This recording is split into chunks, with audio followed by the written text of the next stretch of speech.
माननीय उप सभापति जी। क्वेश्चन और क्वेश्चन नंबर 121 श्री नीरज शेखर जी। प्रश्न संख्या 121। माननीय मंत्री जी। प्रश्न के सवाल जवाब का विवरण सदन के पटल पर रखा है। फर्स्ट सप्लीमेंट्री माननीय नीरज जी।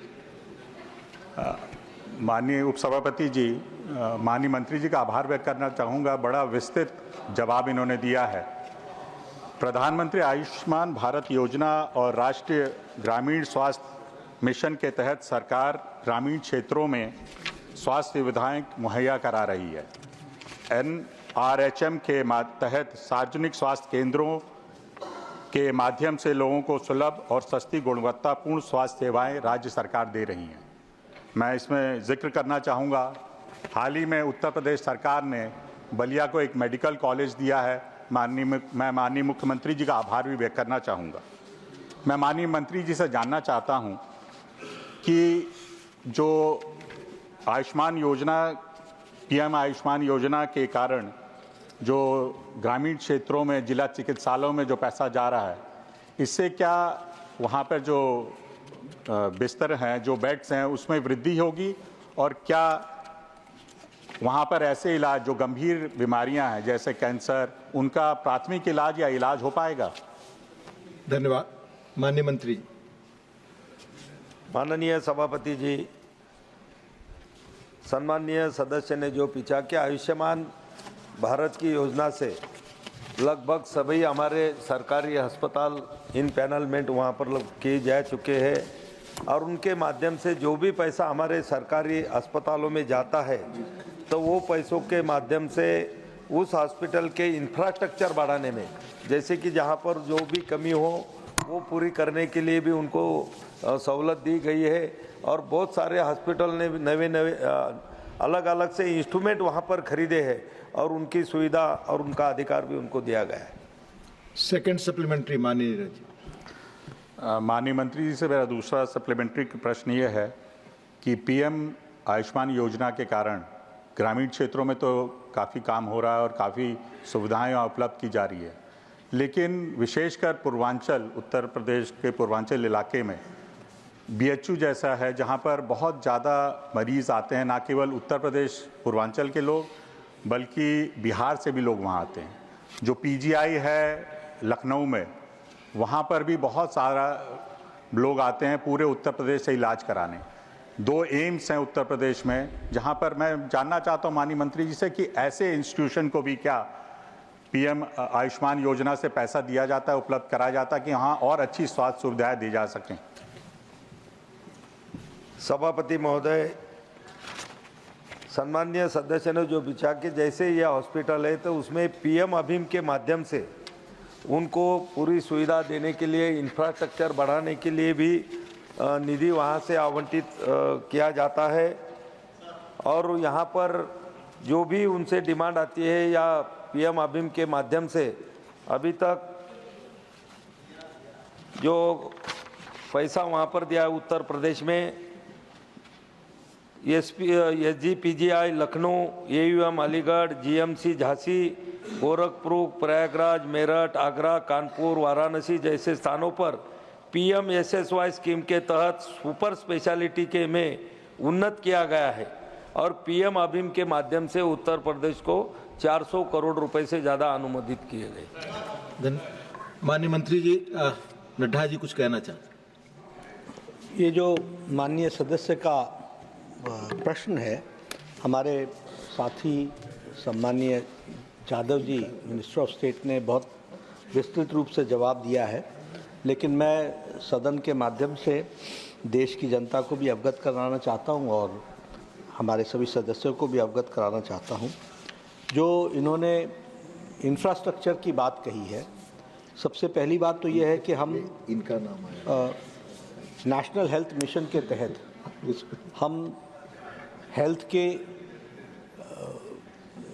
को हम अफोर्डेबल, एक्सेसिबल और उसके साथ साथ इक्विटेबल बनाने के लिए हम क्वालिटी हेल्थ केयर देने का प्रयास NHM के माध्यम से कर रहे हैं और उसमें हम बहुत तरीके की सपोर्ट कर रहे हैं। टेक्निकल सपोर्ट भी कर रहे हैं, मैन पावर सपोर्ट भी कर रहे हैं, फाइनेंशियल सपोर्ट भी कर रहे हैं। और इसका जो माध्यम होता है उपसभापति जी, वो नीचे से उसकी प्रोग्रामिंग होती है। हमारे यहाँ एक PIP होता है, programme implementation plan implementation programme, कि हम अपना प्लान बनाएं कि मेरे आयुष्मान आरोग्य मंदिर में किस चीज़ की आवश्यकता है। बिल्डिंग की आवश्यकता है, इंफ्रास्ट्रक्चर की आवश्यकता है, मैन पावर की आवश्यकता है, इक्विपमेंट की आवश्यकता है। वो प्लान इम्प्लीमेंटेशन प्रोग्राम PIP के तहत वो NHM में आता है। और जैसा मैंने कहा कि फाइनेंशियल टेक्निकल सपोर्ट हम देते हैं। इसके माध्यम से फिर धनराशि उनको जाती है और वो धनराशि के खर्च करने के बाद फिर जो अगला PIP आता है उस programme implementation plan implementation programme को हम इम्प्लीमेंट करते हैं। तो इस तरीके से हम उनका इंफ्रास्ट्रक्चर को डेवलप कर रहे हैं।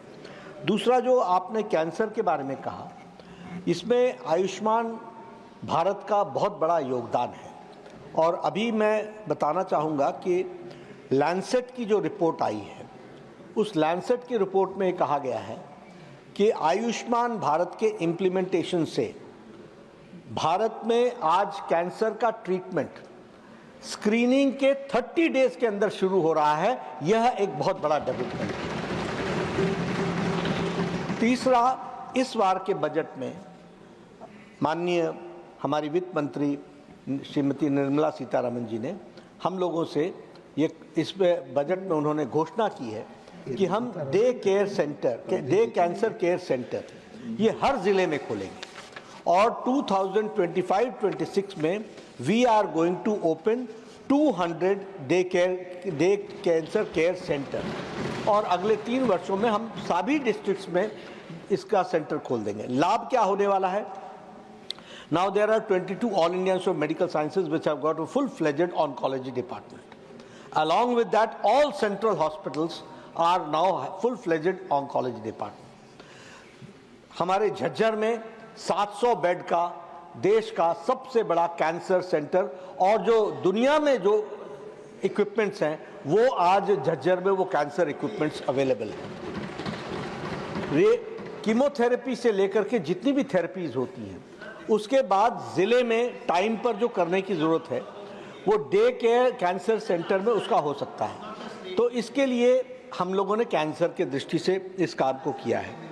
एक जो प्रश्न आपने BHU के बारे में पूछा, वो भी मैं आपको अवगत कराना चाहता हूँ कि पूर्वांचल में सबसे पहले तो गोरखपुर में all India institute of medical sciences खोला गया है। और मुझे खुशी है कि उसकी OPD और IPD प्रैक्टिकली फुल है।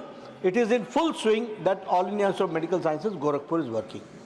लेकिन BHU में वहाँ एक सेंटिमेंट, और वो बहुत सही सेंटिमेंट है, कि BHU के कैंपस में हम कोई अलग से all India institute of medical sciences नहीं कर सकते हैं।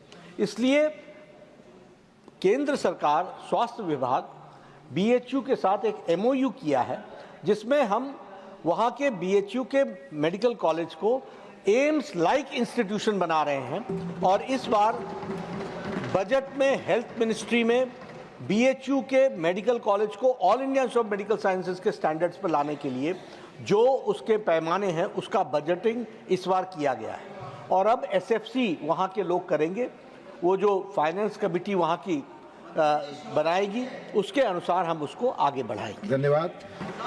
Third supplementary please please please. माननीय संतोष कुमार P। माननीय Santosh Kumar. Sir, when we talk about health infrastructure in rural areas, the ASHAs do play a very significant role, accredited social health activists. So my question to the Honorable Minister through you, sir, is there any chance to elevate their status from scheme workers and any plan to increase their wages? Moreover, a huge amount is spending to a state like Kerala. It was stated in the Assembly of Kerala that more than 100 crores. So any plan to release these amounts immediately? Thank you. Directly does not relate to this question, but still I'll answer to my respected colleague Santosh Kumar ji. First of all, ASHA workers are doing a very good job, and my full appreciation for them, because at the grassroots level, they have been, their efforts have reduced the maternal mortality ratio, IMR, under 5 mortality, and we can say, I can say with confidence that as far as maternal health and reproductive child health care, the ASHA workers, our frontline workers, their capacity building has been done, and they have been certainly, they are doing a very good job. I would like to. Please, Jairam ji, no commentary, please. I would like to. Do not interrupt, please. I would like to enlighten the House that just a week back, there was a meeting of Mission Steering Group of the NHM, where we have seen to it that the ASHA workers, all their activities which they are doing, in all those activities, there should be there has to be enhancement of the financial part, and which has the Mission Steering Group has given the permission, and we will be going forward. That is the enrollment. As far as the Kerala government is concerned, I would like to enlighten the member that the government of India has given all its due. Please. No, not allowed. Please take your seats. We have given all its due. The utilization certificate has not come. The moment the please take your seat. No, आप सबकी बात record पे नहीं जा रही. Please. The moment the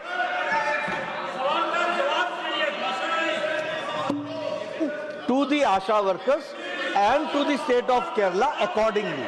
But at this point of time, our share has been given to Kerala also the ASHA workers. Thank you. माननीय रंजीता रंजन जी, माननीय रंजीता रंजन, आप सीट पे बैठ जाए, आपको अलाउड नहीं. माननीय रंजीता सभापति रंजन जी, मैं आपके माध्यम से मंत्री साहब से पूछना चाहती हूँ कि रूरल हेल्थ की बात कर रहे हैं हम लोग, तो छत्तीसगढ़ का आयुष्मान का कितना पैसा बकाया है? क्या ये सच है कि लगभग 6,000 करोड़ बकाया है, और जिसके कारण जो प्राइवेट अस्पतालों में आयुष्मान का इलाज होना चाहिए वो करने से मना कर रहे हैं, और सरकारी अस्पताल भी मना कर रहे हैं? और क्या ये सही है कि 5 लाख पर पर्सन आप आयुष्मान के लिए इलाज के लिए देते हैं, जिसमें आपने बड़ी बीमारियों का जिक्र किया, लेकिन अस्पतालों में अगर 2.5 लाख या 1.5 लाख का खर्चा है तो पूरा पैसा आयुष्मान से नहीं कटता है? पेशेंट को अपने घर से, बहुत इम्पोर्टेंट है, अपने घर से देना पड़ता है. तो छत्तीसगढ़ का कितना पैसा आयुष्मान का बकाया है? क्या वहाँ इलाज नहीं कर रहे हैं? बहुत बहुत धन्यवाद. एक ही सवाल पूछे प्लीज. माननीय उपसभापति जी, यह प्रश्न प्रधानमंत्री, यह प्रश्न NHM से संबंधित है, नेशनल हेल्थ मिशन से. ये प्रधानमंत्री जन आरोग्य योजना आयुष्मान भारत से संबंधित नहीं है, लेकिन फिर भी इन्होंने छत्तीसगढ़ के बारे में पूछा है. मुझे खुशी है कि माननीय सदस्य छत्तीसगढ़ को रिप्रेजेंट कर रही हैं. मैं छत्तीसगढ़ को रिप्रेजेंट कर रही हैं. इस समय मेरे पास आंकड़े नहीं है, लेकिन गवर्नमेंट ऑफ इंडिया की तरफ से कोई ड्यू नहीं है, और state government has to resolve it. आपने कहा है, मैं इसकी तहकीकात करूंगा, और जो करने को होगा वो किया जाएगा. हमारे तरफ से कभी भी किसी भी स्टेट को आयुष्मान भारत में उनके जो बिल्स हैं वो पेंडिंग नहीं है. हम लोग हमेशा देते हैं. हाँ, कुछ केसेस ऐसे आते हैं जिन केसेस के बारे में कोई हमको हमारे हमारे डिजिटाइजेशन के कारण हमको कुछ उसमें से अलर्ट्स मिलते हैं. उन अलर्ट्स को हम री एग्जामिन करते हैं और उसके बाद उसकी पेमेंट करते हैं. Thank you.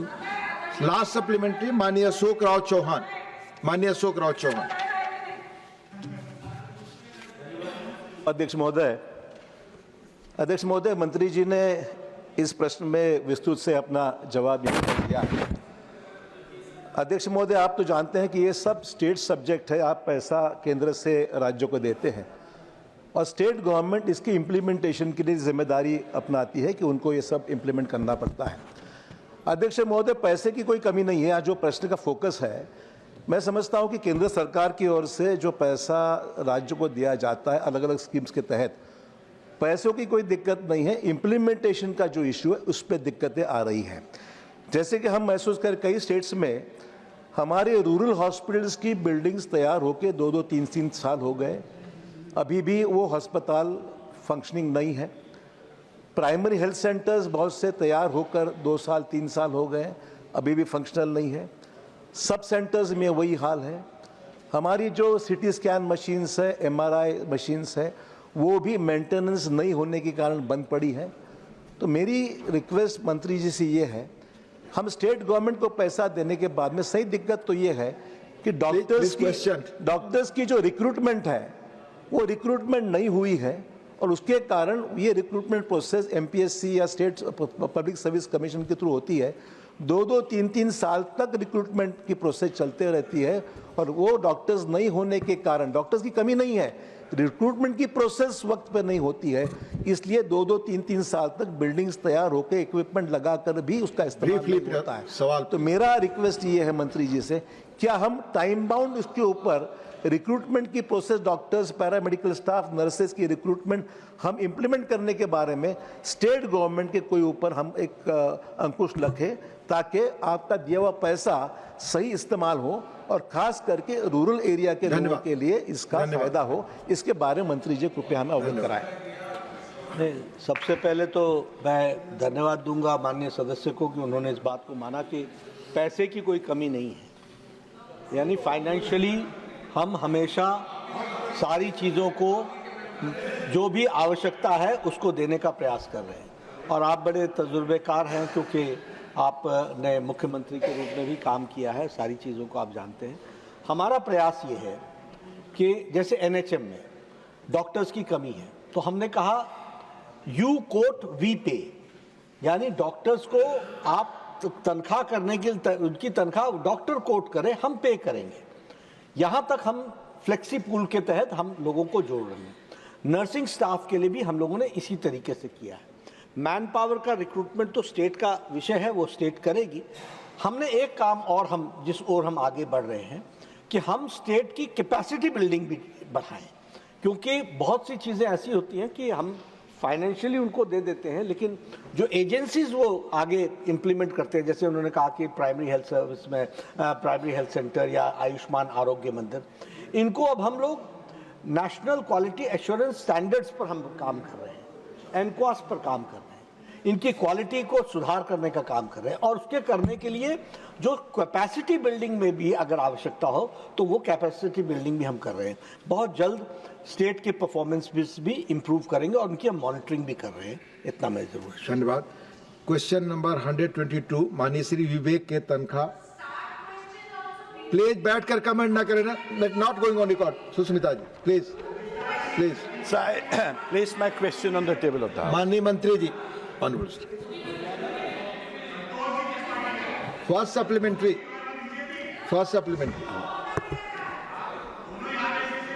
प्लीज बैठकर कमेंट ना करें please. May I put my first supplementary to Madam Finance Minister? My issues about inflation, especially impacting the middle class, which is virtually 40% of India. Indian middle class is sitting on a debt-fueled time bomb. And there are 4 indicators. India's household debt-to-income ratio has risen from 30.4% in 2018 to 37.3% in 2022 to fulfill consumption needs. 2, the household debt to GDP ratio has reached a record high of 40% in financial year 22-23, meaning 40% of income of a middle class individual is going towards repayment of debt. 3, every second Indian youth has taken personal loan before the age of 30 years, when every third youth in the age bracket is without a job. 4th, RBI data reveals a significant 71.3% rise in gold loans as distress lending peaks, adversely affecting women who constitute a large percentage of gold loan borrowers. Question, My please. question is, Yes. with these indicators, Yes. What are the reasons? What are the reasons for the sharp increase, its implication on financial stability, and the measures being taken by the government and the RBI to regulate household debts and ensure responsible lending Thank you. practices? Thank you, Vivek. माननीय मंत्री। सभापति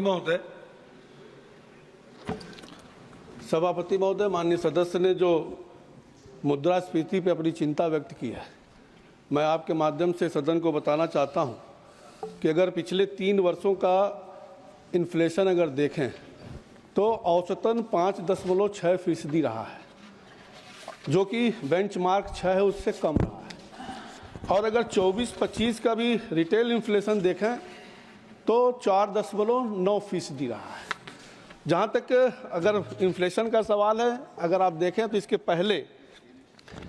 पहले जब 4 से 14 तक की सरकारें थीं, उस समय डबल डिजिट में इन्फ्लेशन हुआ करता था और एवरेज जो आता था 8.1% आता था। अभी माननीय सदस्य ने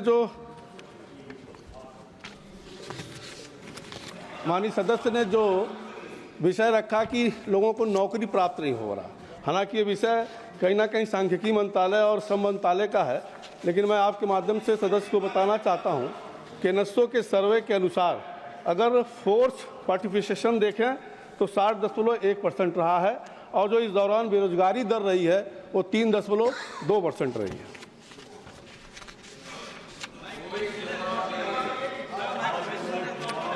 प्लीज आप सेकंड सप्लीमेंट्री माननीय।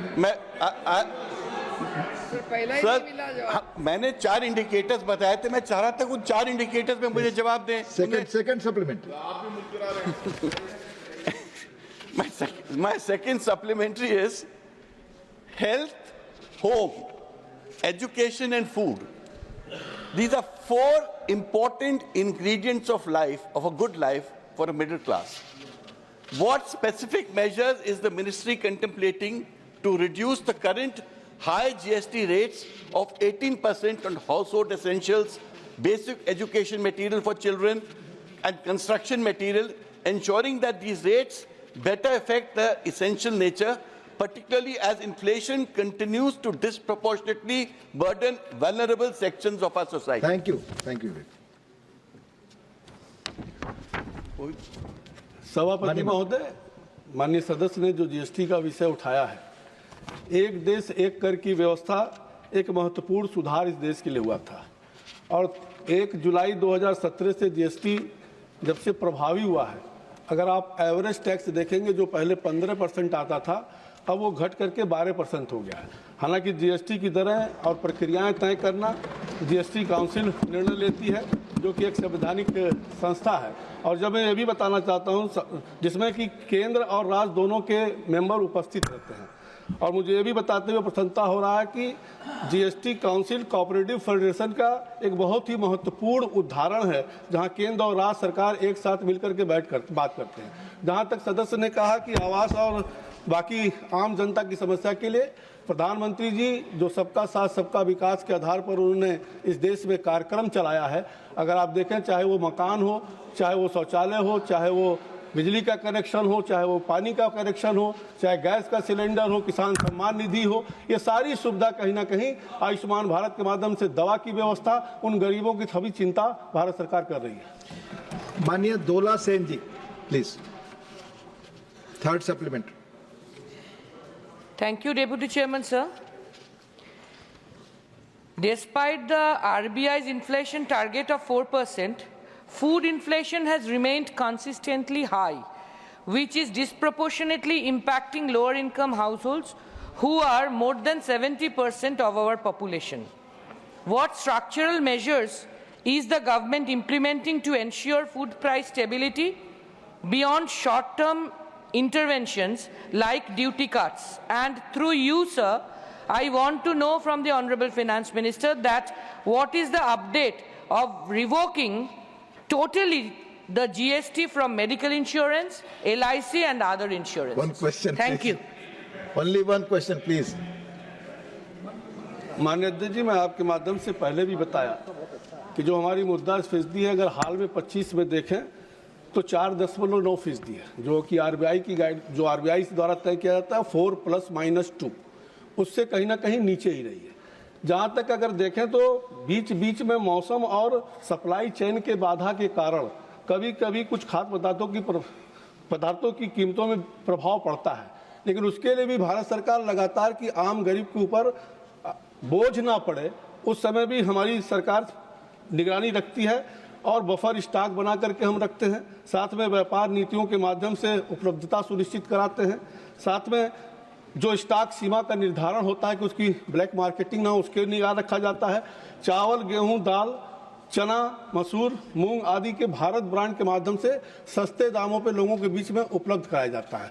जहां तक जीएसटी का सवाल माननीय सदस्य ने उठाया है, मैंने पहले बताया कि इसका निर्णय काउंसिल लेती है। धन्यवाद। Doctor Fauzia Khan. Thank you, sir. Sir, recent reports, including findings from the International Monetary Fund, indicate that declining unionization and stagnating real minimum wages are key factors driving rising income inequality in many economies, including India. Studies have shown that as the bargaining power of workers diminishes, wage growth fails to keep pace with productivity, leading to erosion in purchasing power.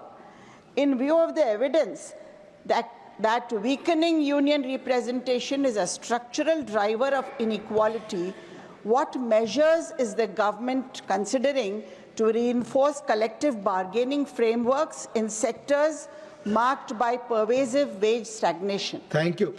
Thank you. अध्यक्ष जी, प्रधानमंत्री नरेंद्र मोदी जी की सरकार कहीं ना कहीं अगर आप देखें तो हर नागरिक के लिए समान अवसर देने के लिए प्रतिबद्ध है और सभी को स्वास्थ्य, शिक्षा, रोजगार के अवसर एवं स्किलिंग के अवसर प्रदान कर रही है। आज़ादी के 70 साल के बाद भी जिन लोगों को हाशिए पर रखा गया था, उनके सशक्तिकरण के लिए हमारी सरकार पूरा जोर दे रही है।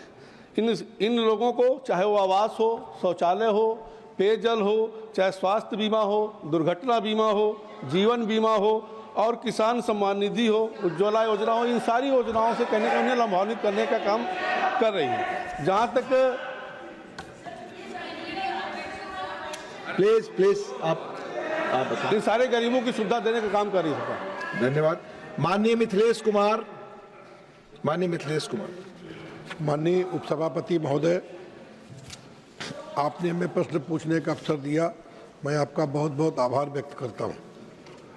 हमारे देश के माननीय प्रधानमंत्री जी को और माननीय वित्त मंत्री जी को मैं बधाई देता हूं कि जिनके दूरदर्शी नेतृत्व में भारत की अर्थव्यवस्था बहुत अच्छा प्रदर्शन कर रही है।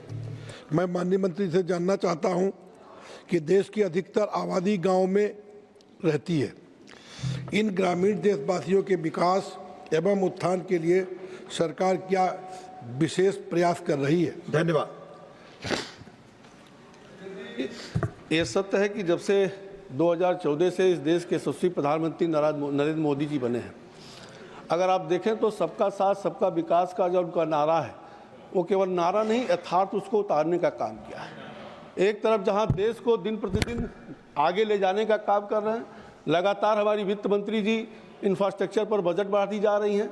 एक तरफ जहां हम rail, port, airport, medical college, AIIMS खोज रहे हैं, वहीं पे गांव में भी अगर देखें तो प्रधानमंत्री सड़क के माध्यम से सभी गांवों को कनेक्टिविटी देने का हम काम कर रहे हैं। अभी मैंने पहले भी बताया, चाहे वो आवास हो, शौचालय हो, चाहे उनको गैस का कनेक्शन हो, सारी सुविधा हम वहाँ पर उपलब्ध करा रहे हैं। और कहीं ना कहीं उनकी स्किलिंग की व्यवस्था करा करके उनको कलेक्टर फ्री लोन भी हम देने का काम कर रहे हैं। इस प्रकार से सरकार गरीबों की भी चिंता बराबर कर रही है। क्वेश्चन नंबर 124, माननीय वीरेंद्र कुमार वैस। Sir, please. हाँ, नहीं, माननीय मनोज जी, आप 123 के बारे में कह रहे हैं। It has been withdrawn here, the member has withdrawn already. Please. Thank you very much sir. Hydroelectrical project, solar energy, wind energy plays significant role for the green power generation in our country. Northeastern region of our country have a huge potential for power generation from the hydro, power generation for the solar energy, and power generation for the wind energy. The Ladakh is the only state of our country. Please be brief in questions, sir. I'm coming to the question, sir. Please this come. is related to the question, sir. माननीय सदस्य औरों को भी मौका मिलेगा question में आगे बढ़ेंगे। मेरा आपसे भी अनुरोध है, माननीय मंत्री जी से भी, कि संक्षिप्त क्वेश्चन संक्षिप्त जवाब please. Out of 365 days, there are the sunny days in Ladakh, 350 days. Arunachal Pradesh is a sun-rising state of our country. I want to know from the Honorable Minister, what is the total budgetary allocation is provided for renewable and new renewable energy in our country, and what percentage of money is allotted for the northeastern region, including Assam? Thank you. For renewable and new renewable. Thank you, Mani Virendra Shah. Sir, as far as member's question is concerned, I am thankful to him. The northeastern states is the priority of this Modi-led government. हम इसमें हमको गर्व महसूस होता है। माननीय प्रधानमंत्री जी मोदी जी प्रधानमंत्री जी बनने के बाद हर मंत्री कम से कम 3 महीने में एक बार नॉर्थ ईस्ट विजिट करना ही पड़ेगा, सो दैट अपने अपने विभागों का उधर रिव्यू भी हम करते हैं। 700 times, almost all the ministry in last 10.5 years they have visited. इससे पहले कभी भी ये नहीं हुआ था। And for us, Northeast is the Ashtalakshmi of Bharat, as these 8 states embody the essence of the prosperity and the growth. So keeping that in mind, so overall, as far as renewable, he has asked about the larger hydro also, bigger hydro projects. Those projects are looked after by the Power Ministry. But as far as solar energy is concerned, renewable energy is concerned, the first time budget is more than budget allocation is 13,1151.43 crores. Out of that, 443.02 crores has been allocated to NE alone. Apart from that, either in PM Surya Ghar or in PM Kusum, whatever the subsidy we are giving, support we are giving for the installation of rooftop solar, PM Muft Ghar, Surya Ghar, Muft Bijli Yojana, इसमें भी हम north east में 10% additional दे रहे हैं। The installation and the implementation is ongoing. I would like to inform, taking this opportunity, in 2014, the solar generation was just 2 gigawatt, and today, just 3-4 days back, I am very happy to announce we have crossed 100 gigawatt of solar installed capacity. And also, as far as PM Surya Ghar installation is concerned, that was announced by Honorable Prime Minister in January 2023, but subsequently, for the issuing of the guideline, formation of the guidelines, it took 1.5 months, and after that there was code of conduct. Practically, we started it implementing in June, and within 6 to 7 months, we have crossed 10 lakh installations. That is the achievement under the Prime Minister Shri Modi. There also, as far as these two projects are concerned, we are providing more subsidy to the northeastern state. Second supplementary, Manya Virendra ji. Honorable Minister, sir, I am thankful to the Honorable Prime Minister for giving priority to the northeastern region, and I am thankful for the Minister to give him the elaborate answer. Sir, my question, we are very much concerned about the cost of production of per unit of power generation from solar and renewable energy. We compare with the developed country like Germany, our cost of production is very high, so it will be very difficult to compete the present structure. So I want to know what is the present structure, what is the present position, production cost of per unit of power generated from new and renewable energy, and what is the cost of production of the Germany, and what measures government is going to take to cut the cost of production to encourage the people in this line, sir. Thank you. Sir, as far as renewable energy, that is energy by non-fossil fuel, I am very happy to announce one more thing.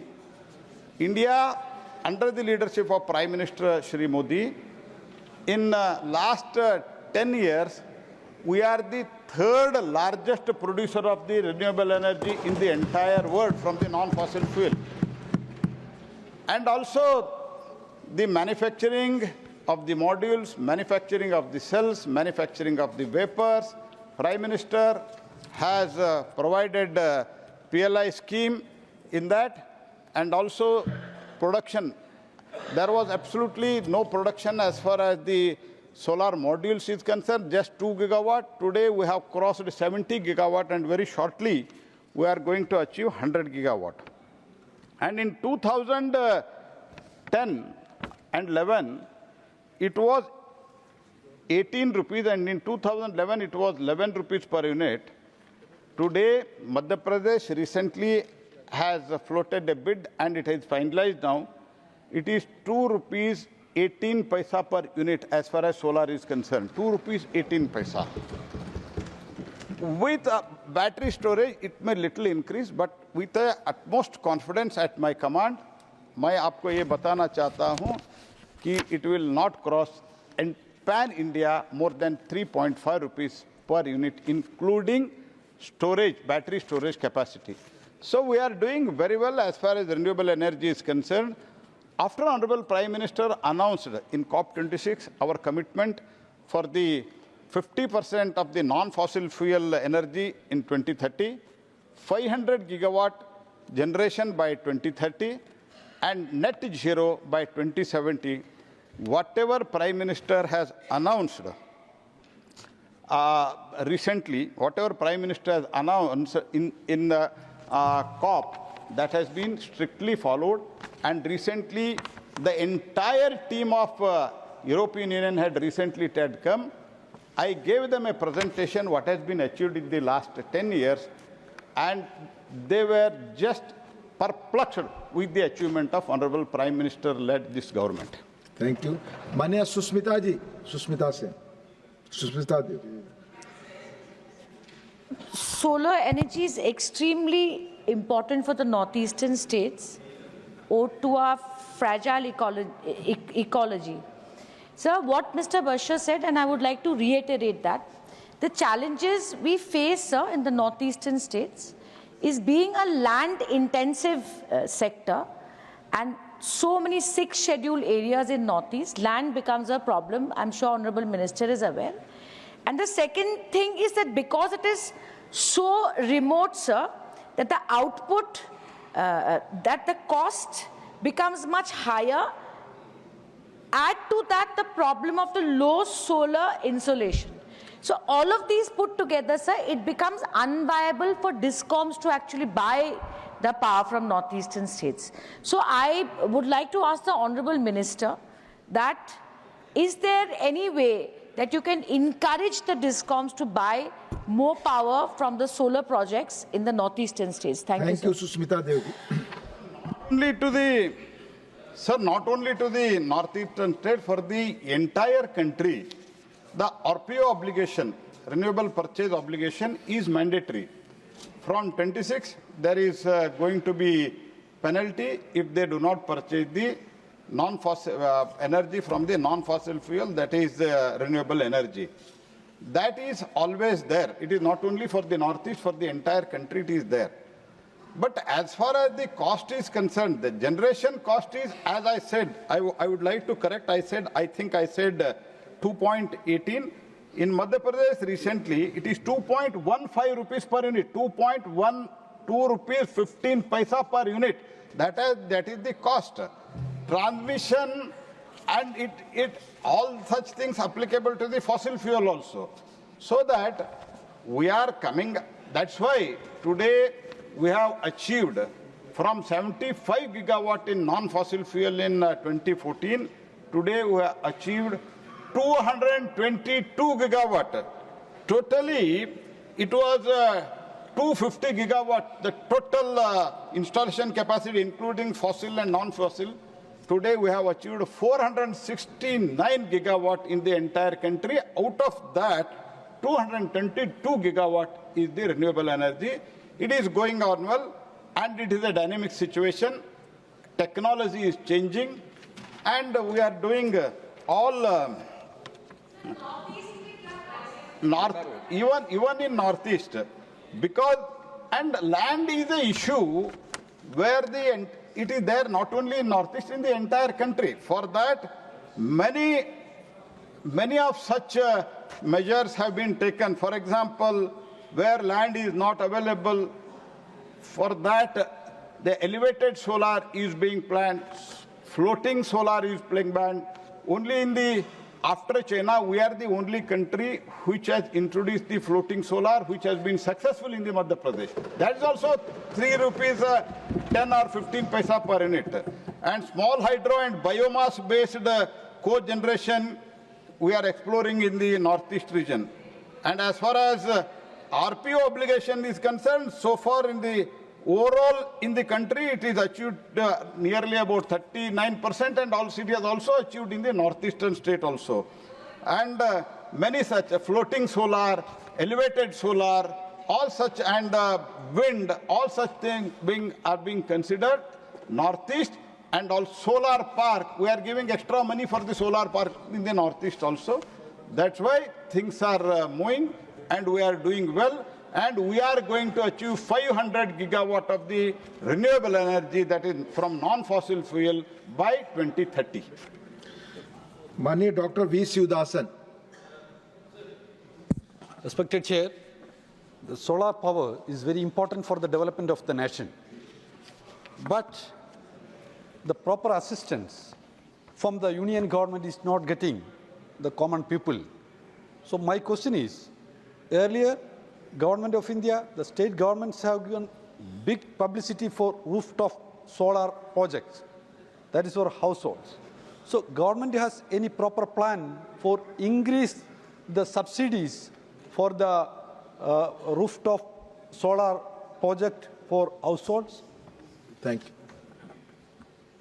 Sir, as far as subsidy is concerned, sir, for rooftop, he has asked. I would like to tell Honorable Minister through you, sir. Sorry, to the member through you, sir. We are providing 30,000 rupees. 30,000 rupees per kilowatt, and up to the maximum of 78,000 for 3 kilowatt. And it generates nearly about 300 to 360 units pan-India if you consider average. By that, for that, apart from the 78,000 subsidy what we are providing, apart from that, they may have to give around 85,000 rupees, they have to borrow from the bank. If at all entirely if they borrow from the bank also, their EMI burden will be 610 rupees. And electricity bill, which regularly they used to get pan-India, we have assessed it, calculated it, surveyed it. On that basis, it is 1,875 electric bill, otherwise what he gets. And 1,875 electricity bill will become zero. 50% of the installations have already become zero out of 10 lakhs. And minus 610, that is the EMI burden. means net monthly benefit of 1,265 rupees, net monthly income. And net yearly income will be the 15,185. I am talking not zero bill. I am talking the income by which rooftop solar of Pradhan Mantri ने जो announce किया, प्रधानमंत्री सूर्य घर मुफ्त बिजली योजना में इसमें जीरो बिल आएगा. उसके अलावा and we are guaranteeing, and I am also thankful to Honorable Finance Minister, the highest budget has been provided in this budget also. Let me complete. So what I would like to tell, we are offering free electricity for 25 years, not like other government like in Karnataka where they announced 200 units and not even providing 40-50 units. That is the situation in the Karnataka today. They are not able to provide. But we are providing 300 units for 25 years, and after 25 years, he is going to earn. The person who has the family who has installed, the household which has installed 3 kilowatt of the Pradhan Mantri Muft Surya Ghar Bijli Yojana, he will earn the 15 lakh fixed deposit if he every month if he deposit 1,265 in the bank. 15 lakh rupees he will earn at the end of the 25 years with the free electricity. This is what the sustainable model which as Prime Minister Modi has exhibited not only to our country and to the entire world. And even people from the outside, they are coming here and studying this Pradhan Mantri Muft Surya Ghar Bijli Yojana because it is the most successful and sustainable model, not only in the country, in the entire world. धन्यवाद. माननीय Shri Amarpal Maurya, last supplementary please. माननीय सभापति महोदय, माननीय प्रधानमंत्री जी ने प्रकृति केंद्रित विकास की अवधारणा को जो सुदूर किसान और गांव का गरीब है उनसे जोड़ने का जो उनका संकल्प लिया है, मैं इसके लिए माननीय प्रधानमंत्री जी को, माननीय मंत्री जी को धन्यवाद करना चाहता हूं. और माननीय मंत्री जी से मेरा सवाल है, अक्षय ऊर्जा के क्षेत्र में पिछले दशक में सरकार की क्या उपलब्धियां रही हैं एवं देश में रूफटॉप सोलर को बढ़ावा देने के लिए सरकार ने क्या उपाय किए हैं? धन्यवाद. Sir, I have already explained how we are providing in PM Kusum, that is for the farmers, and for the PM Surya Ghar Muft Bijli Yojana. There are 3 components in PM Kusum and PM Surya Ghar Muft Bijli Yojana, and every state, it is a demand driven. Some of the states, they are doing well, the people there, they are getting benefit, and many states, they are not performing. As far as, if I can quote the example of West Bengal, 25,000 people in West Bengal have applied for the rooftop solar under the PM Surya Ghar Muft Bijli Yojana, but sadly none of them have been received. They have been connected. They have been connected because ultimately the state government has to provide the net metering. They have to allow the connection through their respective DISCOM. If they do it, immediately, within 15 days, beneficiary account, we will credit the subsidiary amount. Thank you. Now, question number 125, Srimati Sangeeta Yadav. माननीय मंत्री जी. First supplementary Sangeeta जी. माननीय उपसभापति जी, मैं माननीय मंत्री जी को धन्यवाद देती हूँ कि उन्होंने बड़ा विस्तृत आंसर दिया है, और माननीय मोदी जी को भी आभार प्रकट करती हूँ कि आयुष मंत्रालय के माध्यम से अच्छा काम हो रहा है. सवाल, लेकिन एक मेरा सवाल पहला सप्लीमेंट्री यही है कि जब आयुष में हम लोग किसी भी हॉस्पिटल में इलाज करवाने जा रहे हैं तो वहाँ दवाइयों का बड़ा संकट हो रहा है. डॉक्टर क्या करते हैं, उसमें एलोपैथी की दवा लिख देते हैं. तो मैं माननीय मंत्री से जानना चाह रही हूँ कि क्या जैसे हमारी एलोपैथिक जो दवाइयों के लिए जन औषधि केंद्र जगह जगह बने हुए हैं, ऐसी कोई योजना सरकार की है कि जी आयुष औषधि केंद्र भी जगह जगह खोले जाए? धन्यवाद. माननीय मंत्री. माननीय सभापति महोदय, ये बात सही है कि हमारे आयुष के ज़्यादातर डॉक्टर ग्रामीण क्षेत्रों में ही अपनी सेवाएं वहां पर देते हैं, और ग्रामीण क्षेत्रों में आयुष की सभी दवाइयाँ सभी जगह पर उतनी उपलब्ध अभी तक नहीं हो पा रही है कि जिससे कि मरीजों को वो दवा खरीदने में भी दिक्कतें आ रही है। लेकिन हमारा मंत्रालय हमारे आदरणीय प्रधानमंत्री नरेंद्र मोदी जी के मार्गदर्शन में आयुष के औषधियों की उपलब्धता सुलभता बढ़ाने और उन्हें किफ़ायती बनाने के लिए निश्चित रूप से हम प्रतिबद्ध हैं। Second supplementary. माननीय उपसभापति जी, माननीय मंत्री से मैं जानना चाहती हूँ, क्या आयुष मंत्रालय ने हाल ही में किसी अंतर्राष्ट्रीय सहयोग या साझेदारी की है जिससे भारत की वैश्विक स्थिति में सुधार हो सके? आदरणीय सभापति जी, मैं आपके माध्यम से माननीय संसद सदस्य को यहाँ बताना चाहूँगा कि हाल ही हमारे मंत्रालय ने इंडोनेशिया के साथ समझौते के सहित आयुष मंत्रालय ने अभी तक अनुसंधान एवं नवाचार में अंतर्राष्ट्रीय सहयोग बढ़ाने के लिए 24 देशों के साथ समझौता ज्ञापन किया है। साथ ही साथ सहयोगात्मक अनुसंधान बढ़ाने के लिए संस्थान से संस्थान स्तर पर 51 समझौता ज्ञापन हमने किए गए हैं। इसी प्रकार विभिन्न देशों में शैक्षणिक पैठ बैठाने के लिए ऑस्ट्रेलिया, मॉरिशस, मलेशिया सहित 15 देशों में आयुष चेयर भी हमने स्थापित किए हैं और इसके अलावा 39 देशों में 43 आयुष सूचना प्रकोष्ठ स्थापित किए गए हैं। आदरणीय सभापति जी, हम विश्व स्तर पर आयुष के प्रचार एवं प्रसार के लिए प्रतिबद्ध है। अवश्य ही हमारा आयुष मंत्रालय 2047 तक विकसित भारत के लक्ष्य को अपना योगदान देने के लिए पूरी तरह से तैयार है।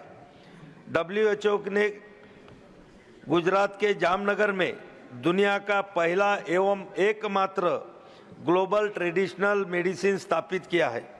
आयुष मेडिकल वैल्यू ट्रैवल को बढ़ावा देने के लिए आयुष वीजा की भी हमने पहल की गई है। अंतर्राष्ट्रीय योग दिवस विश्व के 180 देशों से अधिक देशों में हर वर्ष मनाया जाता है। अभी उसको 10 साल पूरे हुए। अभी ये साल हम बड़ी तैयारी करके बड़े पैमाने पर योग दिवस मनाने का हमारा प्रोग्राम तय हो चुका है। इसी प्रकार आयुर्वेद दिवस पर 150 से अधिक देश में उसको सम्मानित किया गया है और हमने योगा सर्टिफिकेट कोर्स बोर्ड भी बनाया है कि जिसके माध्यम से ये सर्टिफिकेट लेने वाले युवाओं को हमारे देश में और देश के बाहर भी बड़े पैमाने पर रोजगार वहाँ पर उपलब्ध हो रहे हैं। ये सारी काम आदरणीय नरेंद्र मोदी जी के मार्गदर्शन में नेतृत्व में हमारा आयुष मंत्रालय कर रहा है। धन्यवाद। माननीय Shri त्रिचू Shiva. Thank you, Deputy Chairman, sir. Sir, one of the 5 autonomous organizations working under the ministry having the objective of evidence-based research is CCRYN, Central Council for the Research of Yoga and Naturopathy. Whereas the BNYS is not in the system of NCISM. For students who have put in 5.5 years of labor and who have passed out or without recognition, would the ministry consider of including BNYS in NCISM, National Commission for Indian System of Medicine? Thank you. माननीय मंत्री जी। अध्यक्ष महोदय, आयुष मंत्रालय के अंतर्गत जैसा कि सदस्य ने यहाँ पर बताया कि 5 अनुसंधान परिषदें काम करती है, जिसमें केंद्रीय होम्योपैथी अनुसंधान परिषद, केंद्रीय सिद्ध अनुसंधान परिषद, केंद्रीय यूनानी चिकित्सा अनुसंधान परिषद, केंद्रीय योग एवं प्राकृतिक चिकित्सा अनुसंधान परिषद और केंद्रीय आयुर्वेदीय विज्ञान अनुसंधान परिषद, ऐसी ये 5 तरह की अनुसंधान परिषदें काम करते हैं। नेचुरोपैथी के बारे में जो सम्मानीय सदस्य ने यहाँ पर पूछा है कि ये बात सही है कि ये जो नेचुरोपैथी के जो कॉलेज है या शिक्षा पद्धति है तो राज्य के माध्यम से वो चलाई जा रही है।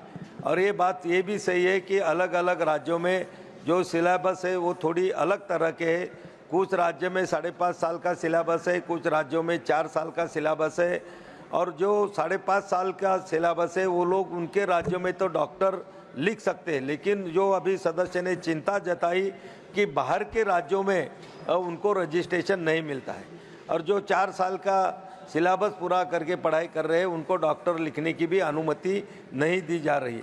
निश्चित रूप से जो आपने जो सवाल यहाँ पर पूछा कि नेचुरोपैथी के बारे में सभी रूल रेगुलेशन पूरे देश में एक जैसे होने की आवश्यकता है, और सभी को रजिस्ट्रेशन भी वहाँ पर सभी देश में मिलने की आवश्यकता है। निश्चित रूप से इस दिशा में भी हमारा मंत्रालय सोच रहा है, हम इसमें निश्चित रूप से सोचने की कोशिश करेंगे। Thank you. माननीय Shri Neeraj Dangi. And through you, I would like to ask the Honorable Minister that given the establishment of Ayush Export Promotion Council, Ayush Axel, to oversee exports of Ayush products and address trade issues, what targets has the government set for Ayush exports by 2047 and what strategies are in place to achieve these targets? Thank you, sir. Thank you.